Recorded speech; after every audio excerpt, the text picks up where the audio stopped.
A ideia é pegar um pouco da parte de astrologia, mas como eu mesmo prometi uma astrologia esotérica, ligar com a teosofia e fazer esse processo de integração, que para mim ela é o tempo inteiro é integração, né? Então vamos lá. Os conceitos mais recorrentes ou comumente usados ou ouvidos sobre Urano é inovador, inventivo, especulativo. Urano pretende trazer criatividade, surpresa e até genialidade para tudo que toca.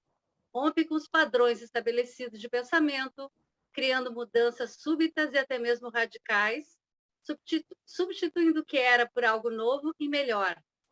É o planeta do futuro, as novas tecnologias são seu domínio. Rege as explorações espaciais, a internet, os computadores, as telecomunicações, a aviação, as transmissões e o que é digital. Promove todo tipo de pesquisa pioneira na medicina e na engenharia, de transplante à clonagem, biologia e biofísica, assim como os raios-x, o laser e a tecnologia eletromagnética, a astrologia e as experiências mediúnicas, a acupuntura e outras formas de cura holística e homeopática. Então, esse é mais o tradicional que a gente escuta da astrologia, de Urano como inovador, como do futuro, como revolucionário, mas Urano é muito mais do que isso. Mas vamos começar devagarinho, vendo como é que foi esse processo de descoberta de Urano. Durante muito tempo, o homem olha para o céu e o que ele vê é o que ele acredita que existe. Então, como Urano, mesmo que o céu esteja muito claro, é uma estrela muito pequenininha, e Netuno e Plutão são mais difíceis ainda de enxergar, o homem acreditava durante muito tempo que o último planeta do sistema solar era Saturno. Mas à medida que o homem foi desenvolvendo ferramentas, ele começou a enxergar mais longe. A gente tem aqui um exemplo de Galileu Galilei, alguém com Urano em Sagitário que queria usar ou ir muito mais além, né? E ele já começa a ter uma luneta de 30 vezes de ampliação. Então, enquanto que antes a Lua parecia lisa, agora a Lua já começa a ter crateras, já começa a enxergar mais como é que é a Lua. Mas foi bem mais tarde que o homem conseguiu desenvolver outras ferramentas para ampliar essa capacidade de visão dele. Então, William Herschel, ele era um alemão, então tem esse nome de Friedrich William Hersch, nascido em 15 de novembro de 1738. Ele é um músico durante o dia e um apaixonado pelo céu e pela astronomia que ele fazia como hobby à noite. Mas ele era curioso, dá para ver por esse Marte em Gêmeos e por essa questão toda que ele tem do mapa, ele queria saber mais. E ele começou, então, a modelar, e durante 3 anos ele tentou criar um espelho para o telescópio, ou seja, uma lente bem mais potente, até que ele desenvolve um telescópio semelhante a esse que tem no desenho, e ele começa, então, a olhar para o céu na constelação de Gêmeos, e ele olha, então, e ele vê que tem uma estrela lá que ela parece um pouquinho maior do que as outras. Nesse processo de olhar para essa constelação de Gêmeos, ele observou que tinha uma estrela, ela tinha um brilho diferente, ela parecia maior do que as outras, e ele primeiro, como ele colocou ali, uma curiosa estrela difusa, que era visivelmente maior que as outras, e aí isso nas anotações dele, né? Eu comparei a H Gemini e a pequena estrela no quartil entre Auriga e Gemini, e era maior que as duas. A suspeita de que seja um cometa. Isso ele diz aos 42 anos, né? A gente vê no mapa dele que ele nasce com Urano em Capricórnio, e é quase como se esse Urano já tivesse fechado ou fazendo uma oposição, toda a vida dele parece que está medida a nível de Urano, e ele olha, mas aí tem o lado dele escorpionino, esse Mercúrio escorpião, e ele não fala muito isso, mas ele comenta com outro astrônomo, e o astrônomo russo então diz, olha, começam a ver e vê que realmente é um novo planeta.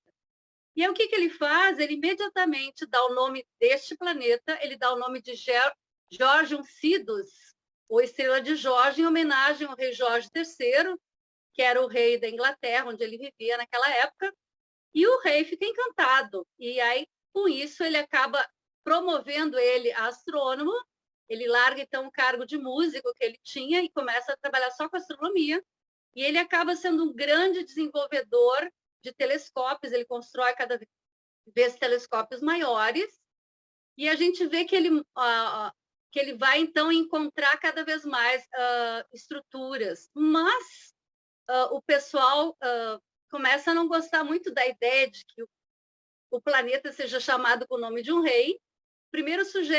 Segundo sugerem que ele seja dado o nome de Herschel, e aí depois alguém sugere assim, não, mas só um pouquinho.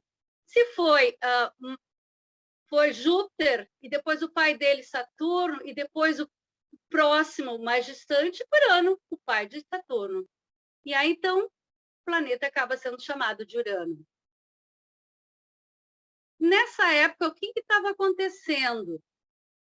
Entre 1760 e 1840 é considerado a primeira revolução industrial. E a gente começa a ver com esse início com Urano em Touro, que é o que está acontecendo também agora para a gente, né? Uma fragmentação da autoridade dos proprietários de terra. Então, todos aqueles burgos em que existia um proprietário e todas as pessoas que trabalhavam para as terras tinham que dar uma parte desse ganho para esse proprietário. O tempo todo era investido no trabalho na terra. As pessoas, na maioria das vezes, não tinham mais cultura, não tinham muito tempo de pensar, era só esse trabalho. E aí começa a surgir o quê? A invenção da máquina a vapor, começa a surgir todo um processo de que as máquinas começaram a ajudar o homem, e o homem, com isso, pôde ter mais tempo de lazer. Depois, com Urano em Gêmeos, né, com essa questão desse surgimento das máquinas a vapor, a força da burguesia, então, proprietários começaram a ter mais dinheiro, a ideia de que, por exemplo, antes era quem nascia de um jeito, como fidalgo, ou como rei, ou como nobre, era nobre a vida inteira. Quem nascia plebeu, era plebeu a vida inteira. Então, essa ideia de que, bom, eu nasci, é o meu destino, eu não tenho como mudar, o destino comanda, é Deus que manda em mim. Então, essa concepção começa a mudar. Então, ideias sobre direitos naturais do homem, independência das prerrogativas sociais de nascimento, classe ou herança social, começam a modificar. Com a questão do implemento do transporte a vapor, navios e mercadorias, também houve uma maior troca de produtos e cada vez mais, como eu comentei, um enriquecimento de umas classes que não eram nascidas da realeza, mas que começaram também a ter poder. Até porque, durante a realeza, a nobreza não trabalhava, mas o povo trabalhava, mas tinha que se submeter. Então, começa a ter poder, e esse poder gera outra concepção, há uma mudança de paradigma. Aqui a gente vê um Urano em Gêmeos, já uma modificação nas ideias. E quais são essas ideias? As ideologias e filosofias intelectuais desenvolveram o conceito de que o mundo deveria ser encarado como um produto da escolha e da ação do homem. Tratava-se de uma teoria da responsabilidade individual, onde fazemos o mundo em que vivemos. Ideias de democracia, um Estado governado pelo povo e para o povo, ideias conflitantes com o sistema vigente, a monarquia. Então, começou a surgir mais tempo, as pessoas mais abastadas começaram a poder descansar um pouco, poder conversar mais, começar a ter momentos de lazer, e o lazer gera tempo para pensar, tempo para se ficar mais culto, e, obviamente, as pessoas começaram a questionar se, de fato, elas precisavam o tempo inteiro se sujeitar. Nessa época também surgem duas revoluções fortes, uma delas os Estados Unidos. Teve uma guerra de 1775 a 1781, entre a Inglaterra e a sua colônia, né, os Estados Unidos. Eles acabam conseguindo, declaram independência, embora a guerra continue durante mais um tempo. É interessante que a guerra termina justamente no momento em que Urano é descoberto. E aí tem também a questão da Declaração dos Direitos Humanos, e onde todos os homens são livres e têm direitos iguais. Então, tudo isso eu estou colocando que são bem energias relacionadas com Urano. Então, aqui a gente tem o mapa dos Estados Unidos, existe uma lua em aquário, existe um processo forte de liberdade, até porque a liberdade é um conceito muito importante para os Estados Unidos. Outra revolução importante, e essa talvez seja mais significativa ainda, uma vez que ela tem todos os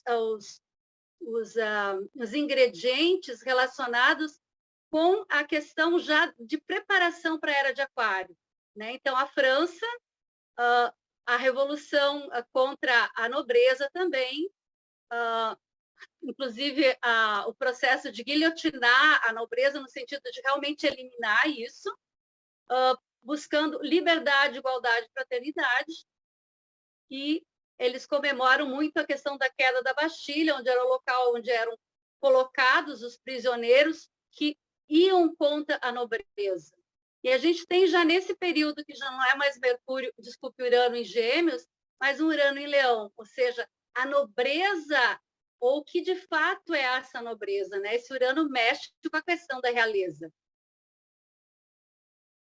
A nível de astronomia, a gente tem, não só com a descoberta de Urano, mas tem a Voyager 2, que foi lançada em 1977, e ela foi percorrendo o sistema solar e fotografando, registrando, e ela passa por Urano em 84, embora alguns locais digam que foi em 87, mas em torno dessa época, e ela faz várias pesquisas em relação a Urano. Hoje em dia continuam sondas também fazendo, mas eles se deram conta de que, apesar de Urano ter um volume muito superior ao da Terra, que a gente pode ver aqui, ele é basicamente composto de hidrogênio, hélio e metano, ou seja, gases, né? Depois ele tem uma camada pastosa de metano e o núcleo é de rocha e gelo. Agora, há pouco tempo, a NASA divulgou que esse gelo é um gelo muito mais gelado, se é que se pode dizer assim, do que a gente conhece como concepção de gelo no nosso planeta Terra. Até porque Urano está muito mais distante do Sol e, com certeza, a temperatura é muito mais fria. Urano tem uma particularidade em relação aos outros planetas que torna ele único e mais uma manifestação do quanto ele gosta de ser diferente. Enquanto os outros planetas giram quase que na vertical ou com uma leve inclinação axial, como é o caso também da nossa Terra, aqui nessa inclinação, né? Urano gira com o eixo axial na horizontal. Então, ele gira sobre si na horizontal e também em volta do Sol, com essa direção assim. Então, é uma característica dele, o que é bem interessante se a gente pensar no campo magnético que ele gera, né? Ele faz uma troca de energias com a Terra diferente da maioria dos outros planetas. A maioria dos outros planetas há quase como uma igual energia ou campo magnético, que muitas vezes atritam ou se repelem. E o campo magnético de Urano, assim como de Vênus, eles fazem uma troca muito mais harmônica nesse processo. Uma curiosidade feita, houveram duas observações, como eu disse, que a NASA continua observando, e que, em relação a 2017, a última observação feita em 2020, mostra que o Urano está aumentando a emissão de raio-x. É como se ele estivesse começando a trabalhar de uma forma diferente. Se tem a ver com o início da Era de Aquário, eu não sei, mas que dá para a gente especular e pensar que pode ser uma possibilidade, sim. Isso aqui que tem em volta, né, que a gente está acostumado a ver muito mais os anéis em volta de Saturno, Urano também tem anéis, embora sejam muito discretos em relação aos anéis de Saturno. A nível de mitologia, a história de Urano não é exatamente muito clara, até porque Urano ele não figura muito na mitologia como alguém que interage depois com os outros deuses. E existem duas versões. Uma versão diz que Gaia era a deusa Terra, irmã do Caos, Tártaro e Eros. Esse Eros não é o mesmo Cupido de agora. Houve uma modificação ao longo da história dos mitólogos. E após o caos se dar por fim, surgiram os filhos desse, Nix, a noite, e Erebos, as trevas. Gaia conseguiu gerar sozinha Pontos, que é o mar, as montanhas e Urano, o céu. Essa é uma versão. A outra versão diz que Nix ou Noite, Nuit, geram a Gaia, matéria, mater, mãe, feminino e criador. Né? Então, aqui a gente tem, de qualquer forma, independente da origem de Gaia, todos concordam que sim, que Gaia gera Urano, e a partir dessa união, Urano, então, se une a Gaia. E o que seria Urano? Filho da confusão elementar, antes da organização dos elementos do mundo visível, representa em nós a não diferenciação. Aqui é importante entender, esse mito está muito ligado ao processo da individuação. Então, sem forma e sem direção, a fenda do caos, o claro, emergindo do escuro, antes que a densificação da matéria primordial os transformasse em dia e noite. Então, se a gente pensar em cosmogênese ou gênese, é antes da dualidade, da diferenciação, ou como é que assim, realmente da forma, né, que aparece, isso ainda é Urano, né? Então, é como se fosse o divino começando a se manifestar, mas ainda não se manifestando no plano da matéria. Senhor do céu estrelado, Urano, o arquiteto da criação, cria os padrões ordenados do universo e visualiza sua criação imbuída de simetria e beleza. Nessa prancheta celestial, não aparecem falhas nem tampouco desarmonias, resultantes das imperfeições da moralidade. O que é a moralidade aqui? Já é alguma coisa que separa. Isso é bom, isso é ruim. Tudo é ordem e sistema. Tudo é perfeitamente autorregulado e segue seu caminho com elegante simetria. Uma visão do cosmos e potencial humano que sempre inspira nossas experiências. Então, aqui tem a ideação, o potencial. Hesíodo, que é um dos poetas gregos, chama o Urano de o senhor do universo. Então, é como se ele fosse o pai, né? Então, Gaia une-se ao seu filho Urano e concebe primeiro os 12 filhos, os grandes princípios que vão construir as bases arquetípicas da criação visível. Aqui, então, estão eles, ó. Sabendo que para os gregos Urano é o céu azul escuro, no qual penetra a luz das estrelas, a analogia é evidente. Urano cria o universo visível da Terra, limitado pelas 12 constelações, os 12 signos do zodíaco. Então, a gente tem Oceano como Áries, Pai, Teia, luz divina em Touro, Hiperion, diferença em Gêmeos, Febe, luz visível em Câncer, Celsa, via em Leão, Reia, fecundidade, Virgem, Jápeto, inteligência, Libra, Teme, justiça, Escorpião, Crio, supremacia, Sagitário, Mneumósine, memória, Capricórnio, Crono, tempo, Aquário, e Tétis, mãe, peixes. Uranus, que também é uma forma de chamar Urano, não estava contente com os filhos que havia produzido, achando-os feios, grosseiros e deformados. De forma alguma, aquilo que esperava para sua prole. E se a gente pensar que cada um dos filhos é um dozeavos da perfeição, é óbvio que nenhum deles é perfeito. Ele tinha em sua mente uma visão, a imagem ideal do que seus filhos deveriam ser. E ao invés de permitir a sua existência, ele empurra cada um deles de volta para o útero de Gaia. Uma forma poética de dizer que ele os baniu para o mundo do inconsciente e impediu-os de ter uma vida expressiva, algo que todos nós fazemos como parte de nós, das quais não gostamos. Então, ele escondeu, não permitiu que eles começassem a se manifestar. Na verdade, é importante entender enquanto Urano e Gaia, ou seja, o céu e a terra, ou o espírito e a matéria estão unidos, não há brecha ou não há espaço para nada se manifestar entre os dois. Então, obviamente, toda e qualquer criação desses dois continua presa e sem poder se manifestar. No entanto, a história fala de que Gaia, sentindo dores atrozes com esses filhos ali dentro, ela pede ajuda, ela cria uma foice e o Cronos ou Saturno concorda então em ajudar ela. Quando Urano novamente se junta a Gaia, Cronos imediatamente decepa o falo de Urano, ou seja, castra ele. Então, o que a gente tem aqui simbolicamente? A separação entre o céu e a terra. Eles não podem mais se unir. O espírito e a matéria se separam. Então, a castração representa a dualidade, a brecha cósmica, e aqui a gente tem o início do tempo. Ou seja, Urano foi destronado pelo deus, o senhor Saturno, o senhor Cronos, o tempo. A gente vê aqui a questão da dualidade acontecendo no tempo e no espaço. Da mesma forma que Cronos castrou Uranus, Saturno decepa astrologicamente o impulso criativo e a potência de Urano.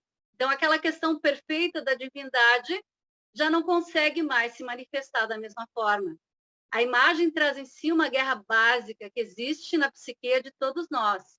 O impulso saturnino de manutenção e preservação entra em conflito com o impulso uraniano de ruptura, variedade e mudança. Saturno constrói, conserva e honra o que é conhecido e já tentado. Urano, em nome do progresso, quer derrubar e abrir espaço para o novo. E esse conflito que nós temos em nós, nem sempre facilmente é resolvido. As consequências da castração são retratadas claramente no mito. Uma parte do sangue caiu no chão, útero de Gaia, e deu à luz as fúrias, ou também chamadas geríneas, né? Cujos nomes se traduzem em cólera invejosa e represália. Ou seja, se bloqueamos ou reprimimos as mudanças exigidas por Urano, nascem as fúrias em nosso interior. Contudo, se decidimos obedecer aos nossos impulsos uranianos e romper com as estruturas existentes em nossa vida, é Saturno que estará zangado. Ele não pode mais nos anular, mas com nossa rebeldia, desafiando os status ou a ordem estabelecida das coisas, podemos descobrir que as fúrias são lançadas em nossa direção por aqueles que se sentem ameaçados por nossas ações. Então, ou a gente se priva da mudança e muitas vezes vem essa raiva interna, ou inclusive gera, com essa repressão do nosso próprio eu e da nossa manifestação, doenças, essa própria fúria que eu coloquei, mas há uma somatização ou uma, como é que eu vou dizer assim, Urano tem muito a ver com problemas do pensamento, né? Estresse, realmente mexe muito com o sistema nervoso. Também, quando Urano passa em trânsito pelo nosso mapa, ele faz também a mesma coisa. Se a gente está flexível, se a gente está se movendo ou aceitando o novo, Urano passa tranquilo. Mas, se a gente está presa ou condicionado, pode sim gerar uma crise nervosa, pode gerar alguma doença, porque a gente vai somatizar isso. Da mesma forma, se a gente está bem, alguém a gente vai incomodar que está se refreando e que não consegue, então lança essa raiva para o outro que consegue. Afortunadamente, as fúrias não são a única coisa nascida do conflito entre Urano e Saturno. Cronos joga o falo desmembrado ao mar, onde ele se fundiu com a espuma e fez nascer Afrodite. Vênus, o princípio do amor, da beleza, harmonia, diplomacia e equilíbrio, pode nascer da tensão entre as forças de homeostase saturninas e as forças de ruptura e mudança uranianas. Seu nascimento indica a possibilidade de apresentar novas ideias e alternativas de uma forma habilidosa e diplomática que não será tão ameaçadora para a ordem estabelecida das coisas. Então, Vênus dá esse meio de campo, né? Nem tanto rigidez, nem tanto um rebelde sem causa. A gente pode achar um meio termo, e não é por acaso que Vênus rege Libra, ou seja, o equilíbrio entre os dois lados. A manifestação após a divisão. Aqui a gente, embora eu tenha colocado o tal, e o tal é a dualidade, mas uma dualidade equilibrada, isso aqui é um modelo ideal. Nem sempre a gente consegue ter essa questão de harmonia nesse processo. Os princípios se encarregam da obra criadora, ou seja, os filhos todos de Urano e Gaia, e sua correspondência com os signos do zodíaco.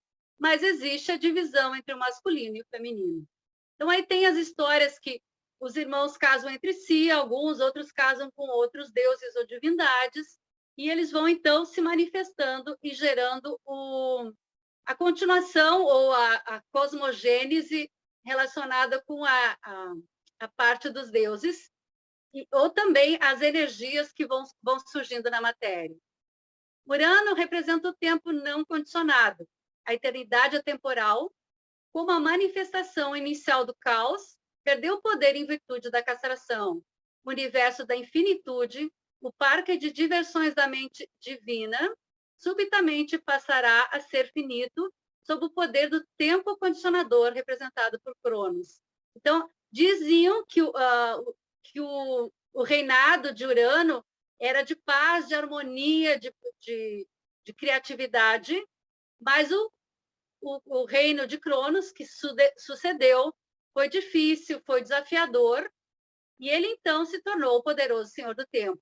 Urano tinha perdido o poder e não podia criar espontaneamente por meio da vontade, por ter perdido o canal por onde suas sementes e ideias fertilizavam a matéria.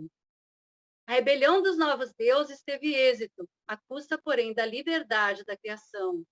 O predomínio de uma vibração mais pesada de matéria sobre a vibração mais leve do espírito é o resultado dessa batalha.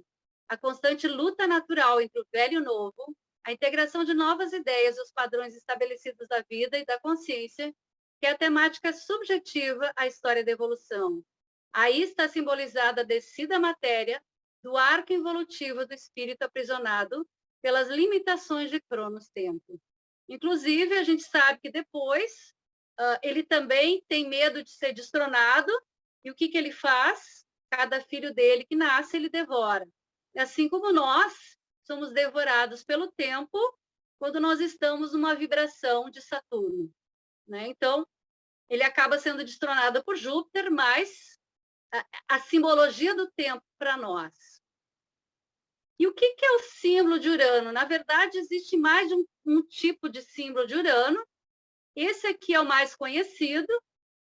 Se a gente lembra que são três componentes que integram um símbolo. Um círculo, que é relacionado com o espírito, o semicírculo, que é relacionado com a alma, e a cruz, que é relacionada com a matéria. Então, a gente tem Urano, incitador de vida. O glifo para Urano nos diz que as vibrações do planeta contêm o elo de ligação entre a alma do indivíduo, um semicírculo, no caso a da esquerda ou da direita, e a alma coletiva da humanidade, o outro semicírculo. Então, aqui há uma ligação entre a minha alma e a alma da humanidade. Os dois semicírculos situam-se a cada lado da cruz, significando que a fusão da consciência pessoal com a do grande coletivo conduz ao desenvolvimento sobre a Terra, que auxiliará na evolução superior do homem, o pequeno círculo do espírito, que é o círculo abaixo. Então, Urano diz que sim, eu evoluo através da relação minha com a humanidade. Mostra a maneira como o indivíduo pode libertar-se das cadeias da personalidade. O que é personalidade? Os três corpos, o físico, emocional e mental, ou seja, o ego inferior. Aponta o rumo para formas particulares de autoexpressão original. Existem outros símbolos também. Um é quase que a lua, mas ele, na verdade, é mais o H, e o outro é esse círculo com um ponto no meio e a flecha para cima. Então, Emma de Marcheville, quando ela escreveu esse livro, ela não estava satisfeita com esse símbolo aqui, que era o mais usado, e ela não achava certo Urano ser representado pelo H do seu Herschel, ou seu descobridor. E ela estava pensando num outro jeito de fazer o desenho de Urano.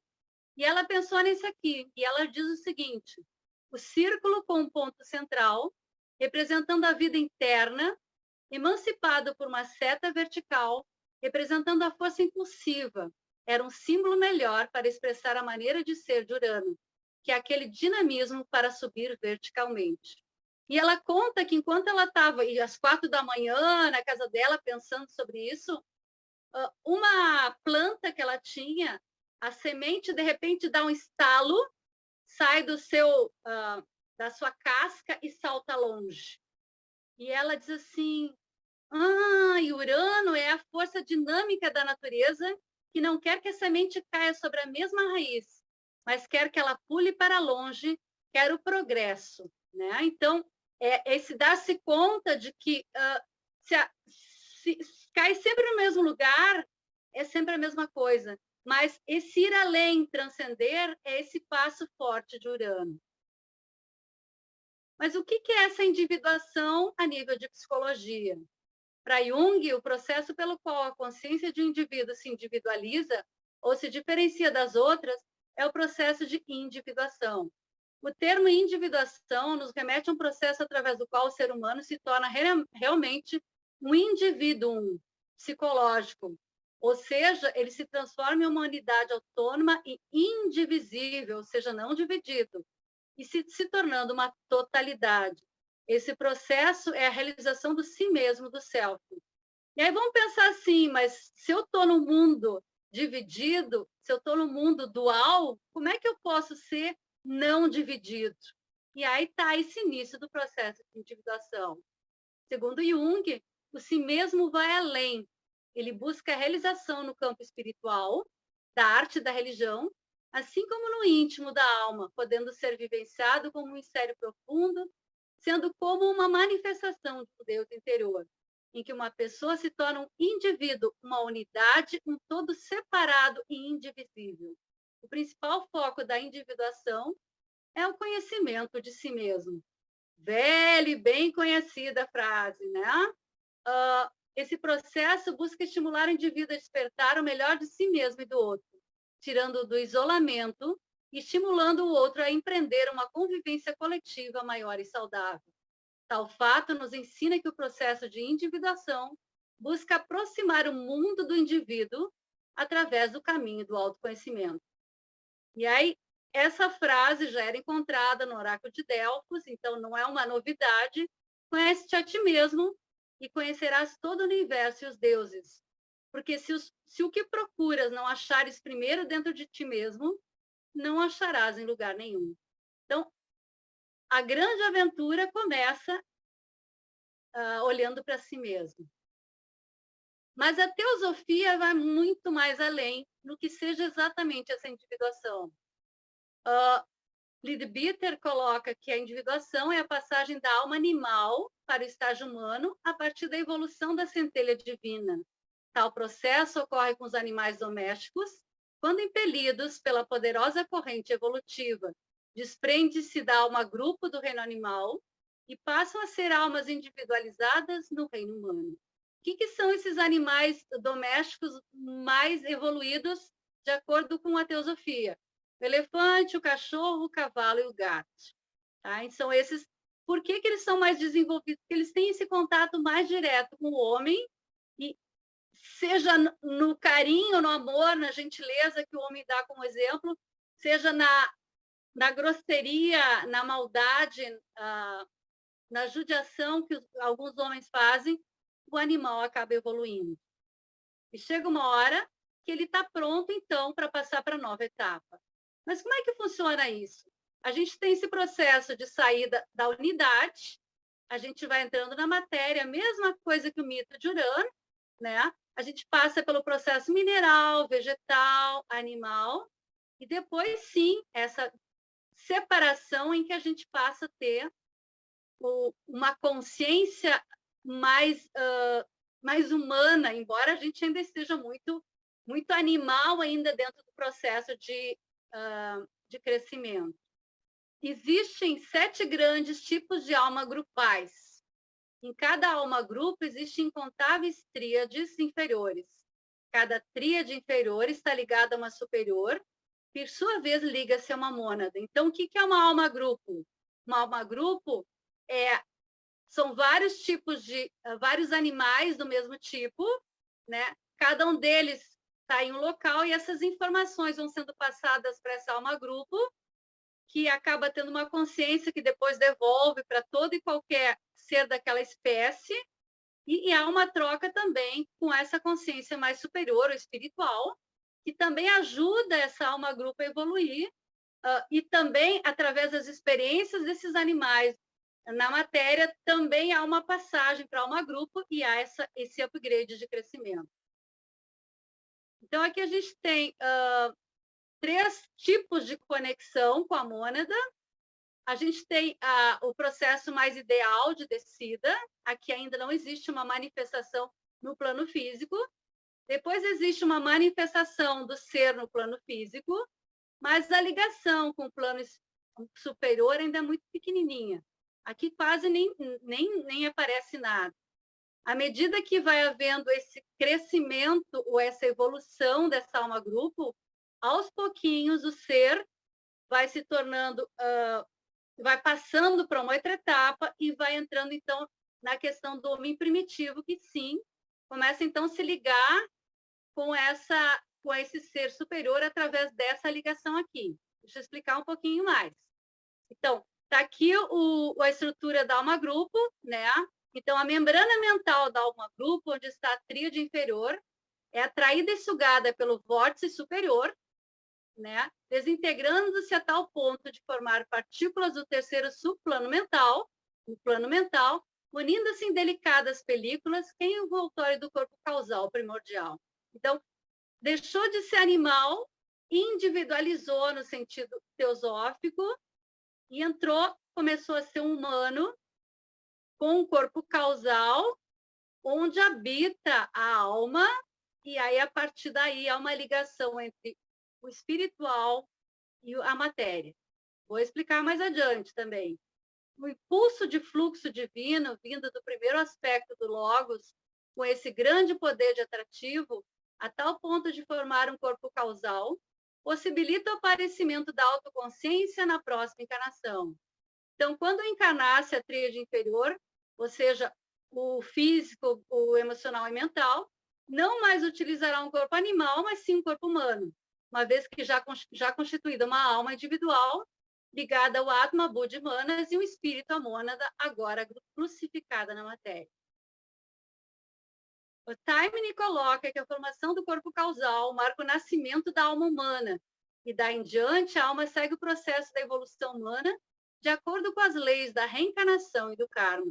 Como resultado da evolução humana, as qualidades que jaziam em condição germinal na alma vão despertando da latência para a potência, e o homem passa da condição de selvagem a de civilizado e dessa para o homem perfeito, obviamente durante muitas e muitas e muitas encarnações.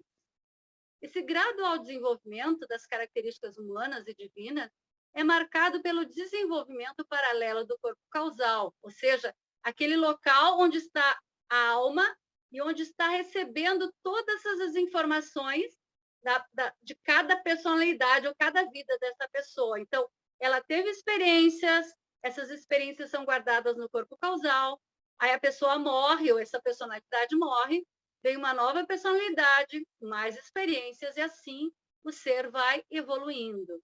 E o aparecimento de faixas de cores brilhantes, aliás, o que se mostra pelo aumento do tamanho de sua aura, o aparecimento de faixas de cores brilhantes e uma intensificação da luminosidade da aura. Então, à medida que o homem também vai evoluindo nessas experiências, ele também vai ficando cada vez mais conectado à sua alma e ele vai ficando com uma aura cada vez mais brilhante.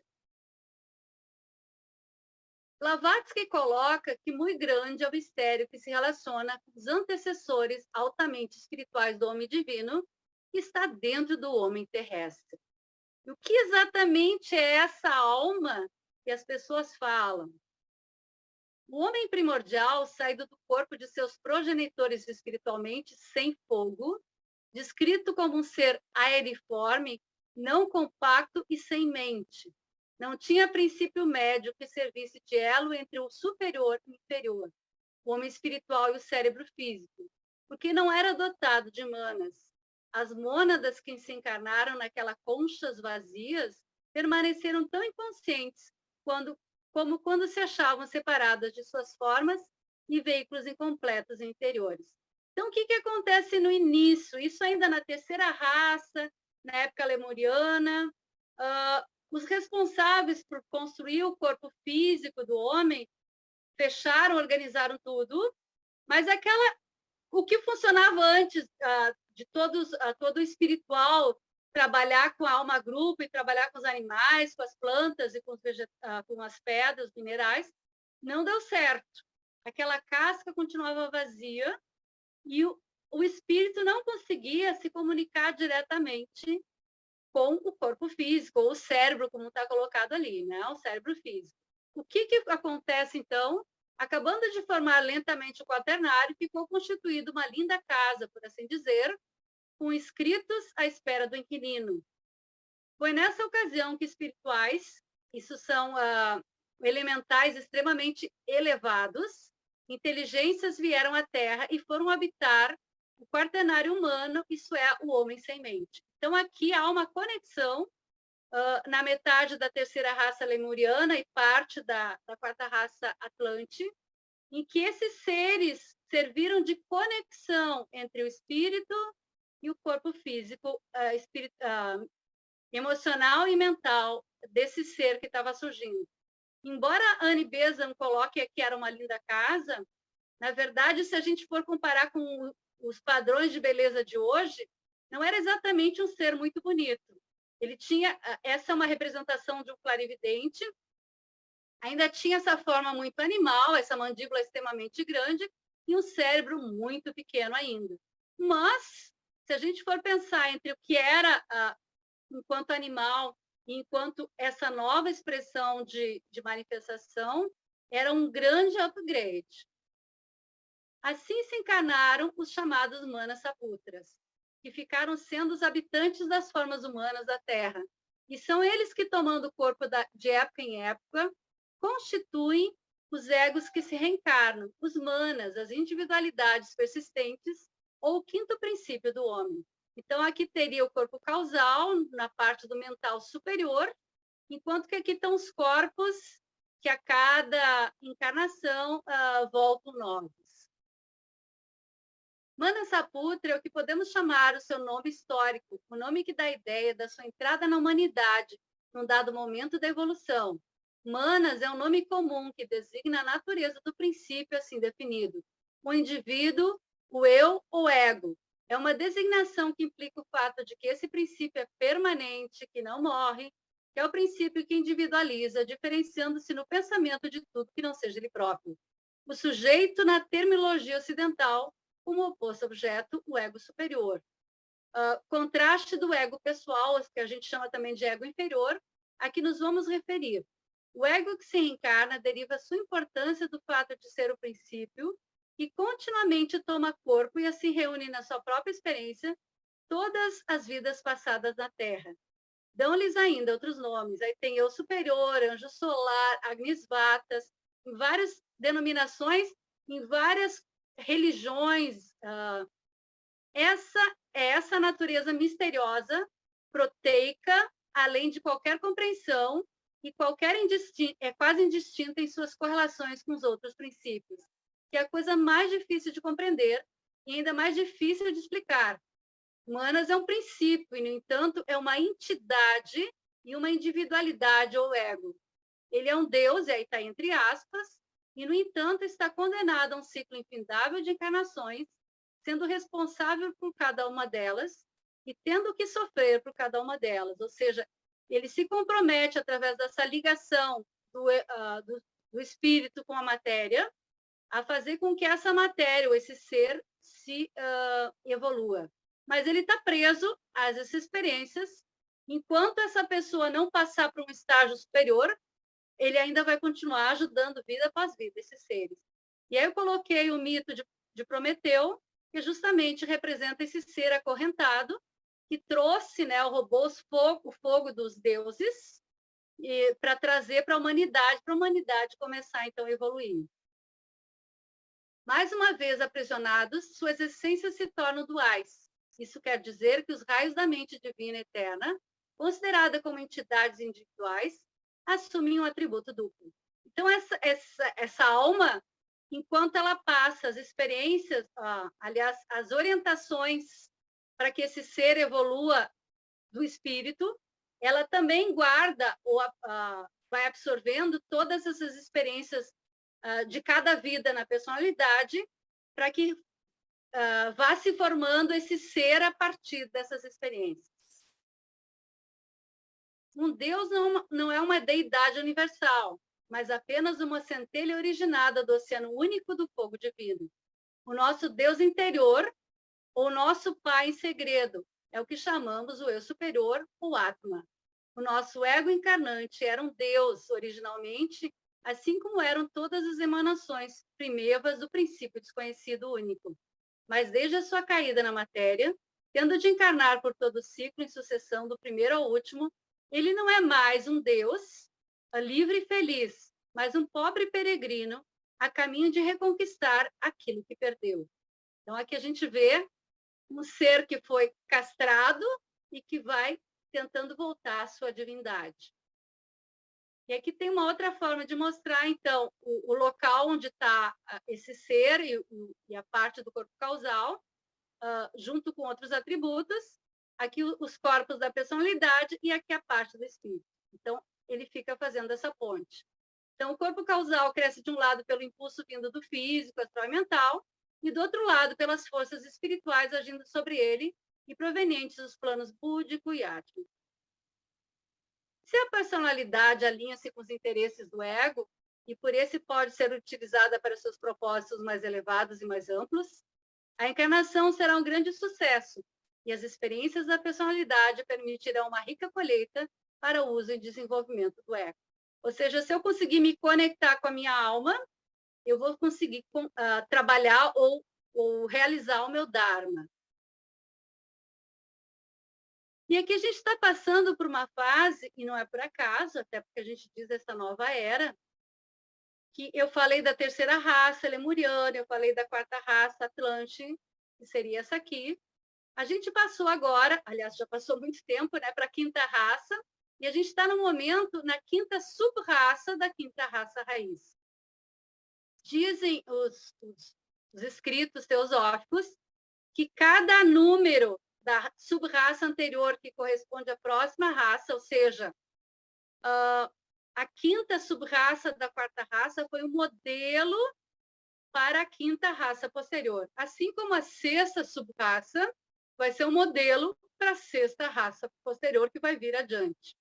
Nós estamos saindo da quinta sub-raça e a gente já vai vendo que aos pouquinhos já estão vindo seres da sexta sub-raça. Lentamente, mas estão surgindo. E o que é a sexta raça? Cada raça, a gente vê que desenvolveu um sentido. Então, a gente está na quinta raça e nós temos 5 sentidos. Tato, visão, paladar, visão e audição. Mas na sexta sub-raça, na sexta raça, a gente vai desenvolver a clarividência astral. A gente vai voltar a ativar a glândula pineal, que é essa glândula que percebe ou enxerga nesse plano astral, ou seja, do plano emocional. O plano onde a gente enxergaria, vamos supor, se a gente já tivesse essa glândula pineal ativada, a aura das pessoas, que tipo de emoção as pessoas estão tendo, e aí é muito mais difícil da gente esconder o que a gente está sentindo. Isso é o que chamamos de Era de Aquário. Eu trouxe esse pequeno texto em 3 lâminas do Djwhal Khul, falando do que é essa Era de Aquário e o que vai acontecer muito rapidamente com esses seres nesse próximo estágio. Então, isso está acontecendo agora, né? Uma intensificação da luz está se processando continuamente e está aumentando na intensidade que começou na Terra, mais ou menos ao tempo em que o homem descobriu os usos da eletricidade. Descoberta essa que foi um resultado direto dessa intensificação. A eletrificação do planeta por meio do amplo uso da eletricidade é uma das coisas que estão inaugurando a nova era e que ajudarão a trazer a revelação da presença da alma. A gente sabe, embora haja uma série de críticas em relação à quantidade de Wi-Fi, de todos esse monte de pulsos e energias que estão o tempo inteiro no ar e que a gente está sendo atingido, mas isso está modificando o nosso eu e está acelerando algumas coisas e não é por acaso. Não tardará muito e essa intensificação se tornará tão grande que ela ajudará materialmente na remoção do véu que separa o plano astral do plano físico. A rede etérica divisória logo será dissipada. Isso permitirá um fluxo mais rápido do terceiro aspecto da luz. E o que é essa tela etérica? Ela fica no nosso corpo físico, separando o físico denso do físico etérico, ou seja, ela fica no quarto subplano e ela separa e protege o corpo físico de toda e qualquer percepção que possa ser muito forte dessa frequência, que possa abalar ou gerar um desequilíbrio físico. Nem sempre a nossa tela etérica está muito íntegra, e quanto menos íntegra ela estiver, mais a gente vai captar as energias que estão em volta da gente. Então, dizem que pessoas muito mais paranormais, clarividentes, né, elas têm essa tela menos sólida ou menos estruturada, e com isso permite essa passagem. Mas o que justamente está acontecendo é com essa ativação, essa tela vai se reduzir e a nossa percepção vai também se ampliar. A luz do plano astral, uma irradiação estelar, e a luz do próprio planeta se fundirão mais intimamente, e o resultado sobre a humanidade e sobre os outros 3 reinos da natureza não podem ser superenfatizados. Ela, por uma coisa, afetará profundamente o olho humano e o fará atualmente esporádica visão etérica um item universal.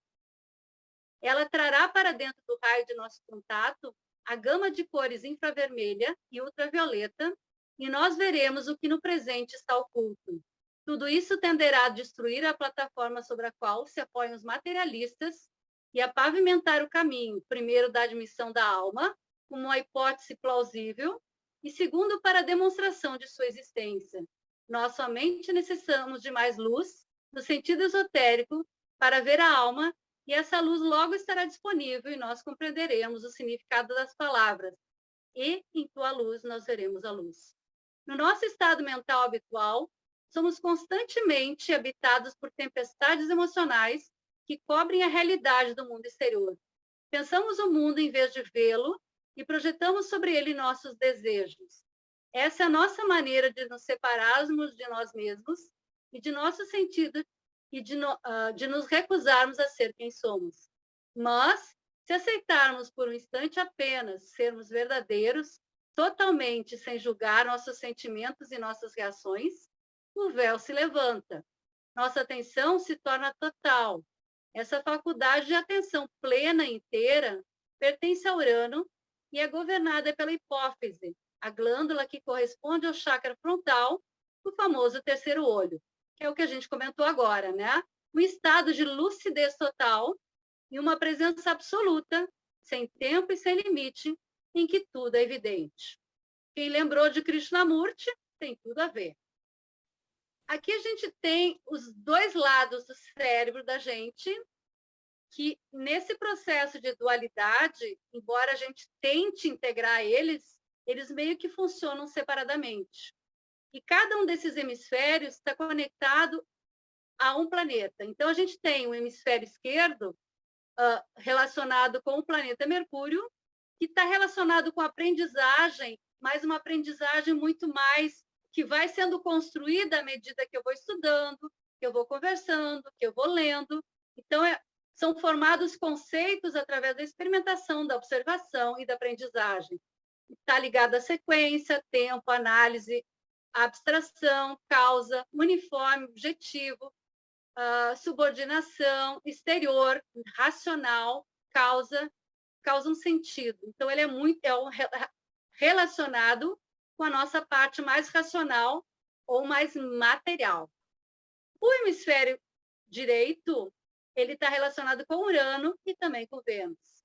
Ele está relacionado com a questão da arte, então, simultaneidade, espaço, síntese, concentração, associação, único, subjetivo, justaposição, interior, intuitivo e muitos sentidos. Aqui é uma aprendizagem que não é através de tempo e espaço, mas ela é instantânea, é o insight, é a intuição que funciona.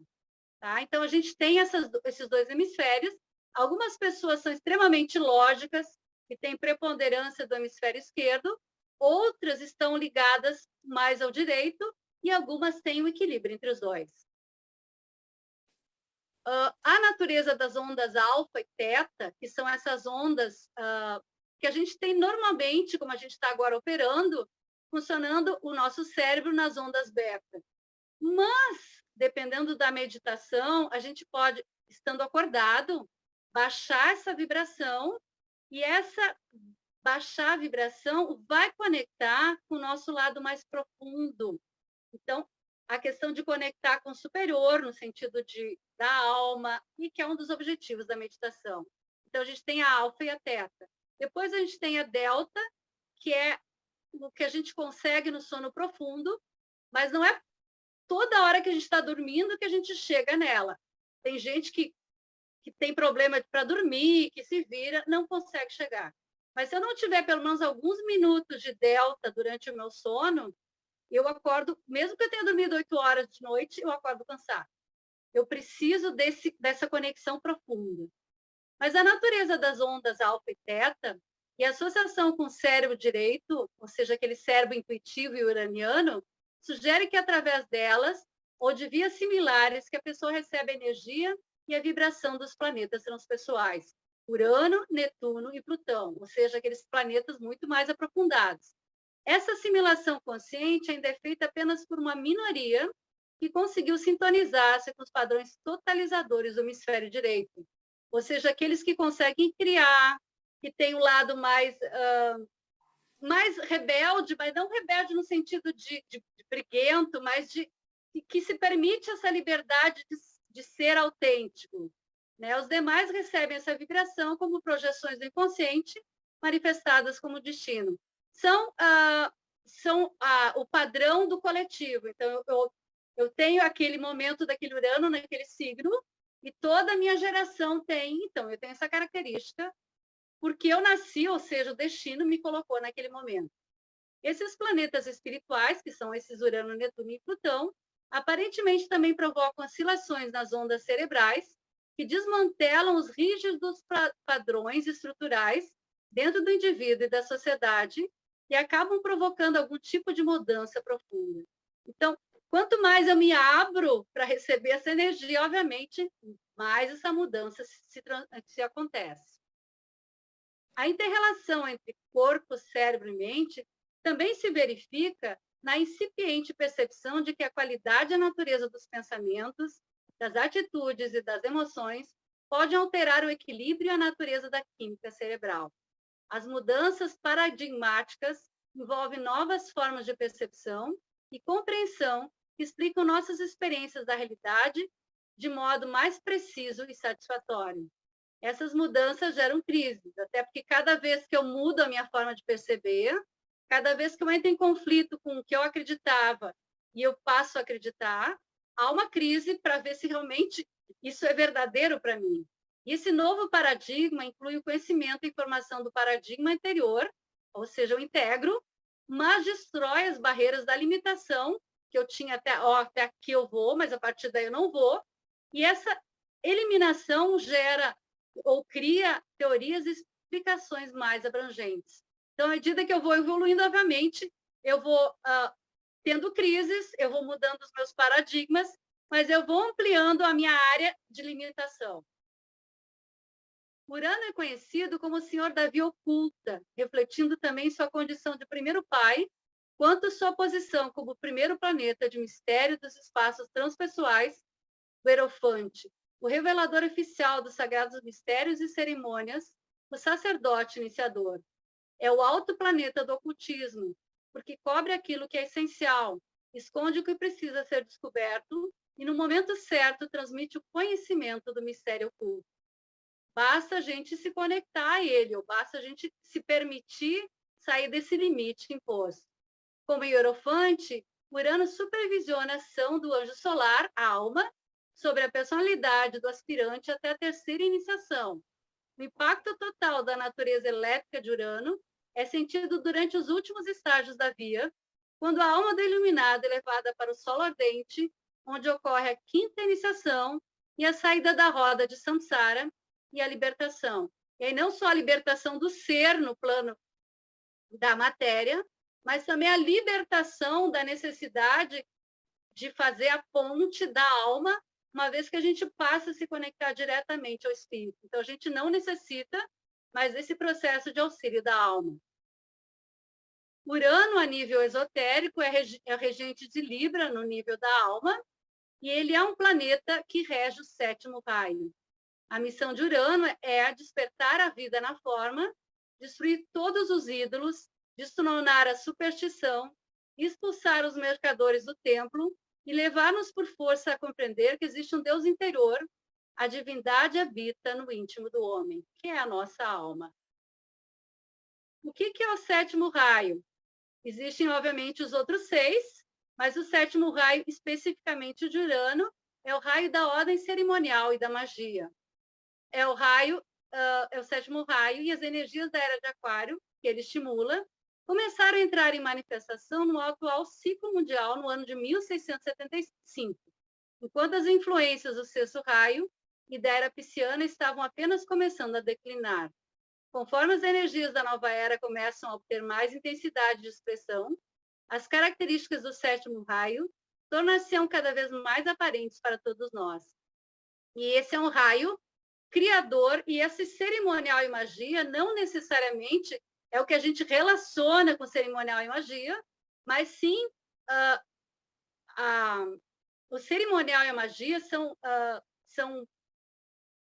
práticas concretas de algo que a gente acabam fazendo com que a gente acredite mentalmente nas possibilidades.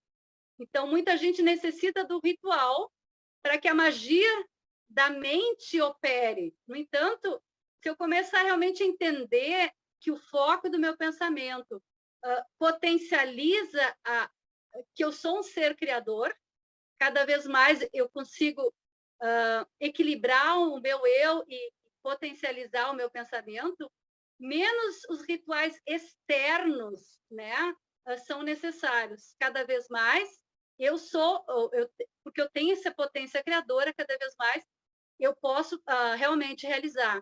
E é o que a gente cada vez mais está entendendo com a física quântica e com essa nova ideia de que a nossa mente é extremamente poderosa.